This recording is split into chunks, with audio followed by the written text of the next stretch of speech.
бірде бір еркек дейді, үйінен бала шағасын, әйелін, ата-анасын бағу үшін жолға шықса дейді, ол адам Алланың жолында дейді. Егер ол қайтыс болып кетсе, ол Алланың жолында шахид болып қайтыс болады. Кім айтты сізге бала шағаңызға тапқан таянғаныңыз ол сауап емес деп? Кім айтты ата-анаңызға тапқан таянғаныңызды апарып беру сауап емес деп? Дүниеде сұралмайтын ақшалардың бірі бұл ата-анаға жұмсаған ақша.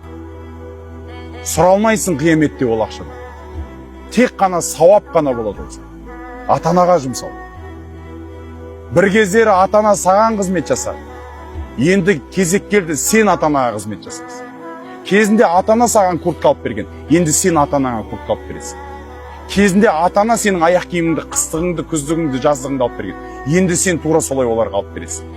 Кезінде ата-ана сені әртүрлі жерлерге саяхаттатып апарған, енді сен ата-анаңды апарасың. Міне өмір деген алма кезек осындай. Ата-аналарымыз қазір бала сияқты болып қалды бізде. Енді біз оларға ата-ана сияқты боламыз. Түсіндіңіздер ме? Осындай өмір. Сондықтан да папа, мама ақша жіберіп қойшы деп отырмаңдар.